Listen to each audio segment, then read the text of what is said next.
Salut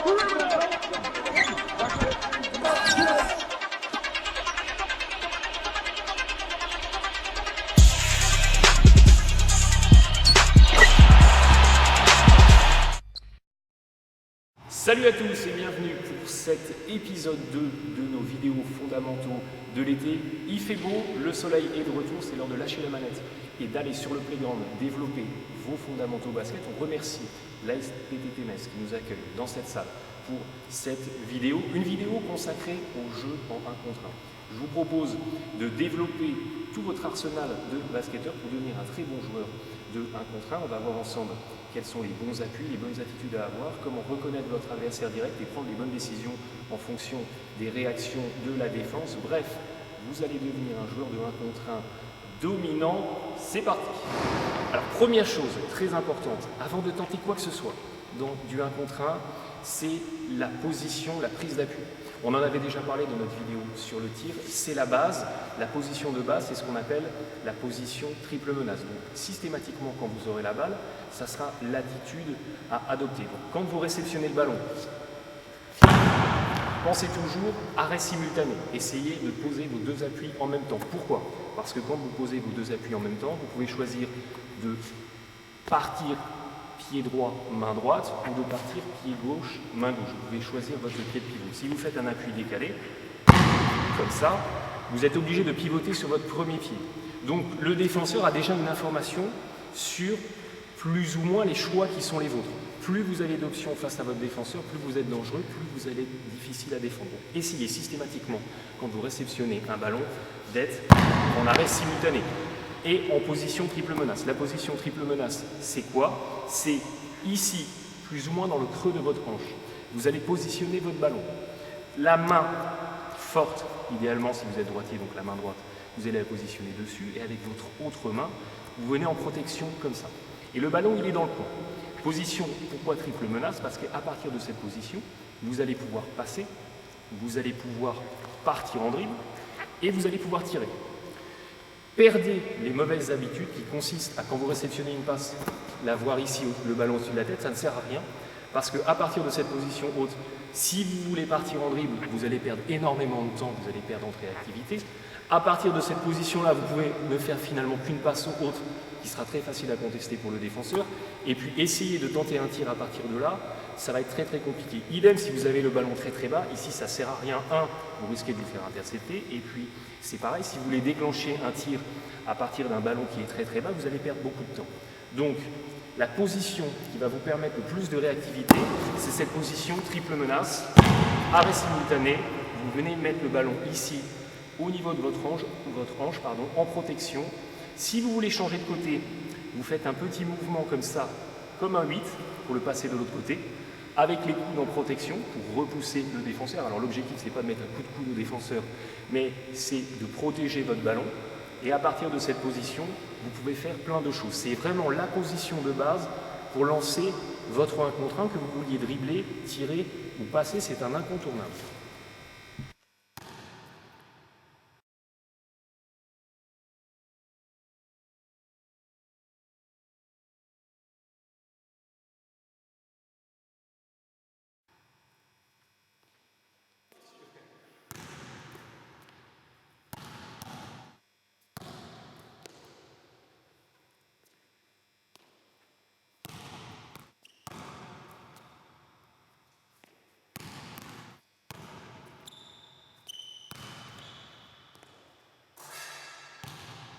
Alors quand vous êtes en position triple menace, c'est très important d'avoir vos appuis un petit peu décalés. Pourquoi? Parce que si vous mettez vos appuis complètement parallèles, eh bien, si un défenseur vient vous percuter, entre guillemets, ou vous pousser un petit peu, vous allez être en perte d'équilibre. Si vous avez vos appuis comme ça parallèles, vous avez un défenseur qui vient un peu au contact, vous risquez de perdre un petit peu l'équilibre et de, pourquoi pas, faire un marché. Donc il faut avoir toujours ces appuis un petit peu décalés. Pour être en capacité de résister à une charge frontale ou à une charge latérale. N'oubliez pas que le basket, c'est un sport de contact. À un certain niveau, les arbitres ne sifflent pas du tout ces petites poussettes. Donc, il faut que vous soyez fort sur vos appuis, c'est très important. Maintenant que vous avez vu quelle attitude adopter, comment prendre les bons appuis, autre chose très importante avant de démarrer quoi que ce soit dans le 1 contre 1, c'est de définir qui vous avez en face de vous, quel est votre adversaire direct. Parce que vous jouiez face à un joueur qui est beaucoup plus grand que vous ou face à un joueur qui est beaucoup plus petit, évidemment, vous n'allez pas prendre les mêmes décisions. Idéalement, il y a 3 cas de figure. 3 cas de figure qui vont conditionner 3 réactions de votre part différentes. Premier cas de figure, vous allez jouer face à un joueur qui est plus grand que vous. Là, face à un joueur qui est plus grand, donc on va considérer moins mobile, moins rapide que vous, ce qu'il va falloir essayer de faire, c'est, si vous êtes un extérieur et que par exemple c'est un intérieur qui vient défendre sur vous, ce qu'il va falloir essayer de faire, c'est le faire sortir de sa zone de confort, donc de l'intérieur de la raquette, le faire sortir sur vous pour essayer de le contourner en vitesse. Vous allez avoir beaucoup plus de chances de marquer face à un joueur plus grand que vous en le faisant reculer et en le prenant de vitesse. Ou, autre possibilité, si jamais il ne sort pas sur vous, vous avez vu la vidéo numéro 1 sur les fondamentaux, vous êtes maintenant un bon tireur, il ne sort pas sur vous, vous sanctionnez avec du tir à 2 points, du tir à 3 points. Deuxième cas de figure, un défenseur qui est plus petit, qui est plus léger, qui est un petit peu moins physique que vous. Là, il va falloir, à contrario, essayer de vous rapprocher du cercle. Donc soit en descendant de haut panier en dribblant, soit, ce qu'il y a de plus efficace et de plus pertinent, en le postant sur le poste bas avec un coéquipier qui vient vous resservir dos au panier, et là vous allez pouvoir marquer près du cercle. Et puis le troisième cas de figure, c'est face à un joueur qui a le même gabarit que vous, ce qui va être le cas dans 80% des cas. Et bien là, c'est là où c'est intéressant, vous avez une multitude de possibilités qui s'offrent à vous, qu'on va développer dans la partie suivante. Maintenant que vous avez vu quels sont les bons appuis à avoir, vous avez reconnu votre adversaire direct, il va y avoir maintenant toute une séquence de lecture de la défense. En fonction de la position du défenseur qui est face à vous, vous allez pouvoir prendre plein de décisions différentes pour prendre un avantage sur ce défenseur. Globalement, le basket, c'est assez simple. Et c'est toujours les choses les plus simples qui sont les plus dures à faire. Donc, vous allez me dire, contourner un défenseur, c'est simple. Mais pourtant, c'est loin d'être évident. Le but du défenseur, quel va être? Son objectif, ça va être de vous entourer avec ses appuis. Dès lors que le défenseur que vous avez face à vous, il a ses appuis qui entourent vos appuis, il va vous dominer. Votre objectif, ça va être de faire en sorte que vos appuis à vous, ils surplacent ceux du défenseur, et c'est là que vous allez pouvoir le contourner. En fonction de l'attitude du défenseur, de la position de ses appuis, vous allez avoir des indications sur quel côté choisir. Premier cas de figure, vous allez avoir un défenseur qui va vous orienter vers la ligne de fond. Il va être dans des appuis qui vous amènent vers la ligne de fond. Dès que vous voyez ce genre d'attitude, systématiquement, il faut essayer de partir du côté de l'appui le plus haut du défenseur. Donc si là, je suis comme ça, en orientation vers la ligne de fond, moi en tant qu'attaquant, je dois m'efforcer à tout prix d'essayer de passer par là. Pourquoi? Parce que si je passe par là en attaquant, moi défenseur, si je veux réagir, je vais être obligé de faire pivoter mes appuis pour récupérer mon attaquant, ce qui va me faire perdre un temps fou, et je vais être quasiment battu dans 99% des cas. A contrario, si je suis en défense, en orientation vers le milieu, je suis comme ça, en orientation très très forte vers le milieu, parce que je veux que mon attaquant il aille par là. Lui, l'attaquant, son objectif, c'est de partir de l'autre côté, du côté de mon appui le plus haut, parce que moi, si je suis défenseur là, soit je suis obligé d'ouvrir comme ça pour reprendre mon joueur, mais ça va me faire perdre un temps fou, soit je suis obligé de tourner le dos pour revenir reprendre comme ça, je suis battu, et derrière, je prends un panier. Donc, la règle qu'il faut retenir, elle est toute simple. C'est dès que vous avez un défenseur qui est en orientation, qui veut vous emmener à un endroit, systématiquement, vous essayez de partir du côté de son appui le plus haut. Donc si là, c'est mon appui gauche, je suis le plus haut, l'attaquant, il essaye de partir de l'autre côté. Si inversement, c'est mon appui droit qui est le plus haut, l'attaquant, il essaie de partir de l'autre côté. C'est une règle toute simple, mais qui peut vous permettre systématiquement de prendre votre avantage, la vitesse, sur le défenseur.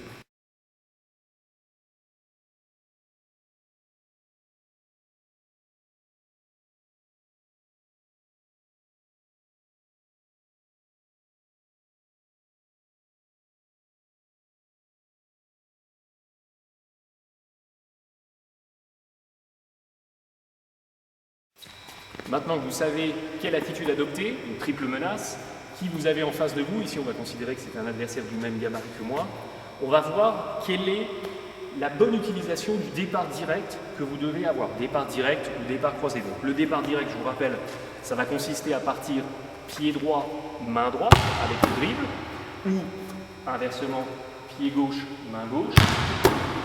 Quel est le bon départ direct que vous devez utiliser face à votre adversaire direct? Il faut absolument aller chercher le plus d'amplitude possible. Il faut que sur votre premier pas, vous soyez le plus explosif possible pour aller déjà contourner le défenseur et aller chercher une séparation. Donc, ce qu'il faut, le point de repère que vous devez avoir, c'est que vos épaules, ils doivent être à peu près au niveau de la hanche de votre défenseur. Donc, regardez les joueurs NBA, c'est notamment très impressionnant sur des photos ou sur des séquences, quand ils attaquent le cercle, ils sont très bas. Mais en gros, voilà, il faut que vous soyez très bas, les épaules au niveau de la hanche. Parce que plus vous êtes bas, comme un athlète, un sprinter dans ses starting blocks au départ, plus vous êtes bas, plus vous avez de l'explosivité pour aller chercher loin. Et le premier pas, il doit être très ample. Il faut que vous couvriez un maximum d'espace sur ce premier pas. Donc, on va chercher le plus bas possible. On met à peu près les épaules au niveau de la hanche du défenseur, avec la main faible. On ne la garde pas contre soi, on n'a pas le doigt dans le plâtre. On va aller chercher comme si on voulait plonger dans une piscine. On va chercher devant. On n'utilise pas la main pour repousser, c'est une faute offensive, mais on l'utilise pour aller chercher devant, pour commencer déjà à contester le défenseur. Très important, si vous ne voulez pas être sifflé marché, il faut par contre poser le dribble avant de lever votre pied en arrière. Ça c'est très important. Donc, on va chercher loin, on utilise le bras, on va chercher loin, on utilise le bras et on est très bas, on est en explosivité. Et si le défenseur après, il vient revenir sur vous, je vais vous montrer comment utiliser votre corps pour aller marquer votre layup. Très important dans la phase de lecture de la défense, dans la phase d'analyse de la défense.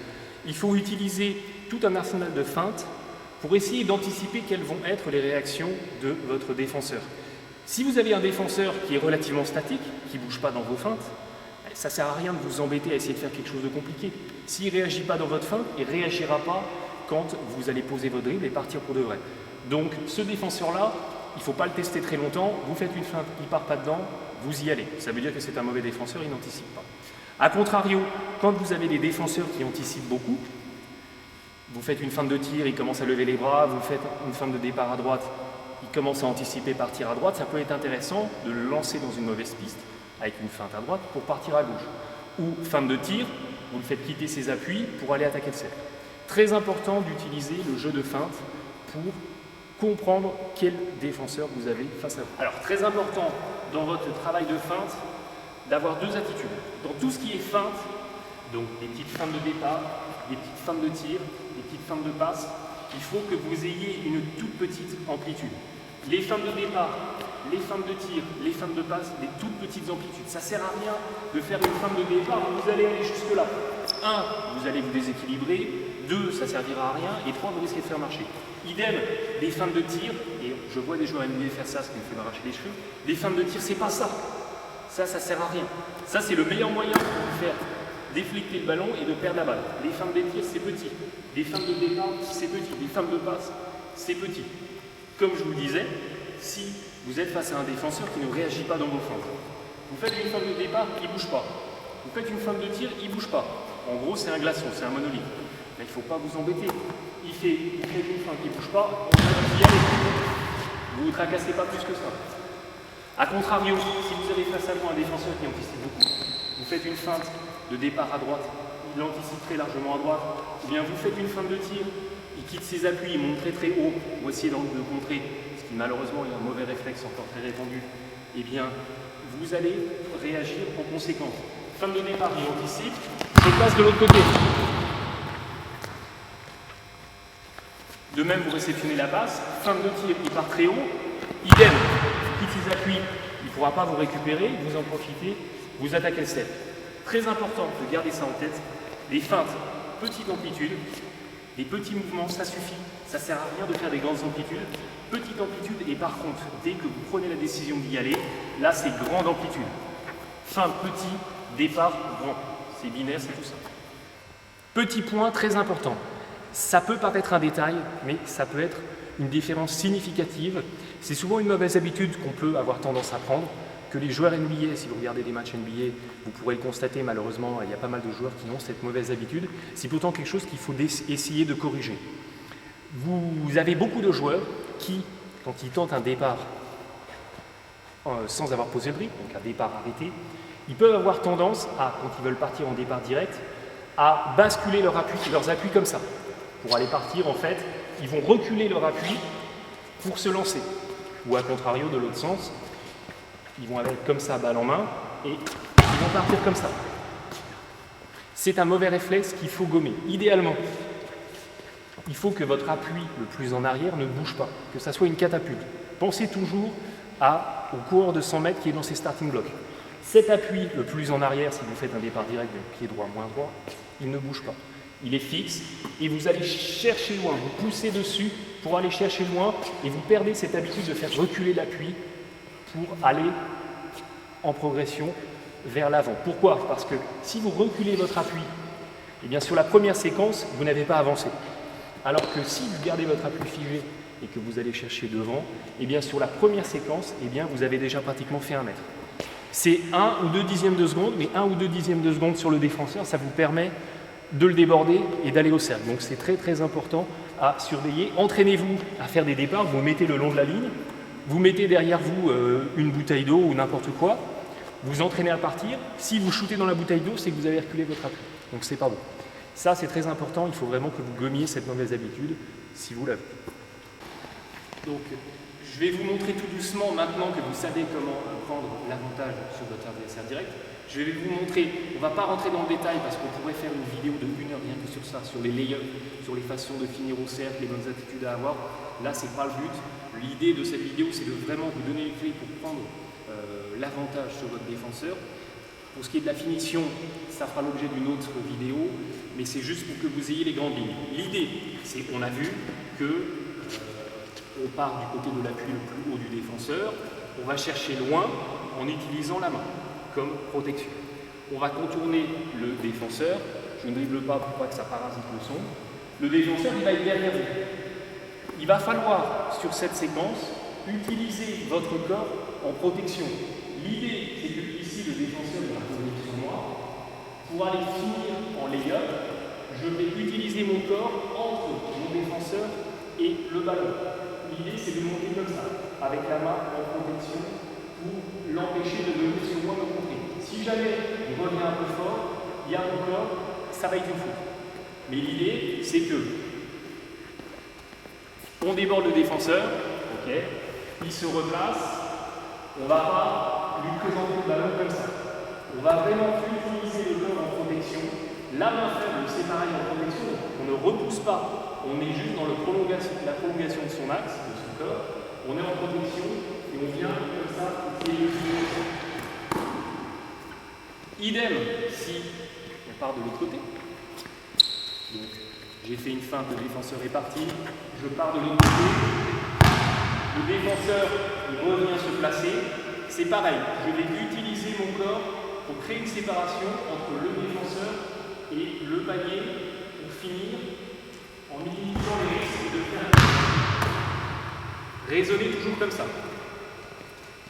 Très important aussi dans des séquences de lay-up, on avait vu, souvenez-vous au début, la triple menace où on protégeait son ballon, il faut avoir la même attitude sur les lay-up. Sur les lay-up, ne partez pas en présentant votre ballon comme ça, comme un gâteau d'anniversaire. Vous allez vous le faire voler. L'idée, c'est, je passe mon défenseur, dans ma séquence de double pas, je viens toujours en protection du ballon, pour que si le défenseur il tente de l'intercepter, eh bien il soit contraint de faire faute, ou il soit contraint de se mettre en position. Et après, j'utilise mon corps et je viens finir. Très important, protection du ballon, c'est une phase critique, parce que si vous dépassez votre défenseur qui revient sur vous, que vous avez votre ballon par ici et que vous le faites intercepter, vous aurez fait tout ça pour rien.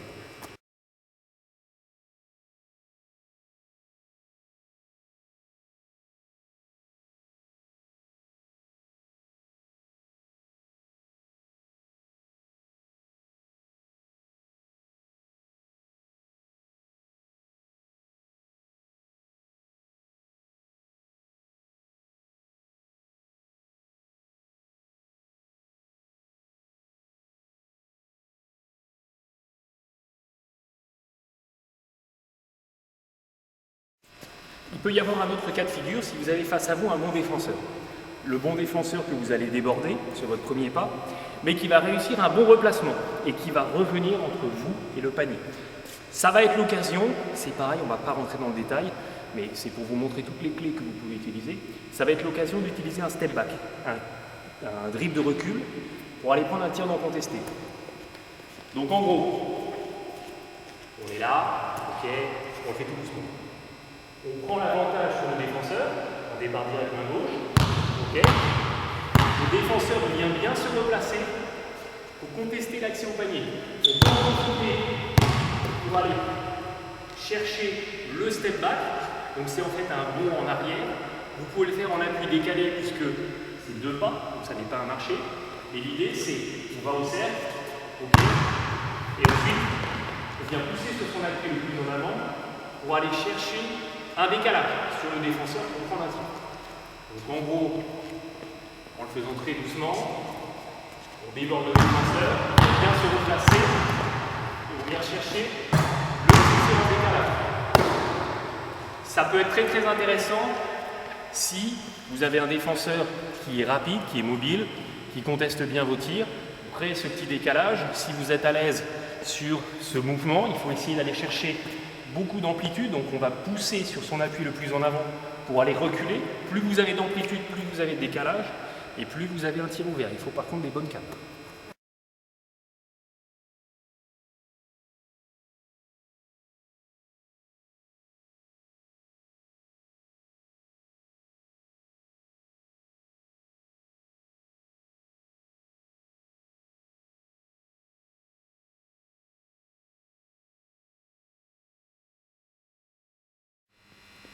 Une chose très importante, fixez-vous cette règle de base que malheureusement de moins en moins de joueurs appliquent et qui est pour moi primordiale. On utilise le dribble dans le basket que pour avancer vers le step. Ne dribblez pas sur place, ça ne sert à rien. Donc perdez ce réflexe de je réceptionne ma balle et tout de suite je pose mon dribble. Ça ne sert à rien. Vous vous privez de plein de solutions en faisant ça, vous vous enfermez alors que vous pouviez avoir un éventail de possibilités beaucoup plus large en ne posant pas le dribble. Donc pensez toujours, premier réflexe, je reçois la balle, je suis en triple menace, je ne pose pas mon dribble. Si je pose mon dribble, c'est pour attaquer le cercle, c'est pour déborder mon défenseur. Ou bien, c'est pour être en contestation d'une prise à 2. Il y a 2 défenseurs qui vont arriver sur moi. Évidemment, je ne vais pas me fixer cette règle de je ne pose pas le dribble alors que je vais peut-être poser le dribble pour reculer. C'est un cas particulier.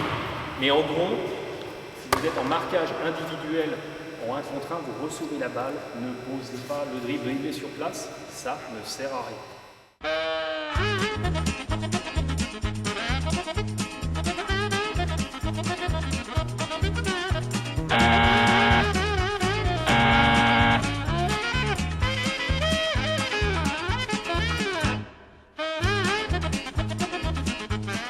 Donc sur la position triple menace, très important d'avoir les appuis plus ou moins à largeur d'épaule. Ok, les pieds orientés vers le cercle pour être en position pour prendre un tir, pour aller attaquer le cercle. Mais on n'est pas comme ça, pieds joints ça sert à rien, on va perdre l'équilibre. On n'est pas non plus comme ça en mode karatéka. On a les appuis largeur d'épaule. Ok, c'est la bonne attitude. Comme on vous l'a expliqué précédemment, l'objectif en tant qu'attaquant sur cette séquence, pour déborder le défenseur, ça va être avec vos appuis, d'entourer les appuis du défenseur. Dès lors que les appuis de l'attaquant vont entourer les appuis du défenseur, comme ça, je suis battu moi en tant que défenseur, parce que si je veux me replacer, je suis battu. Soit je fais faute, soit je suis en retard.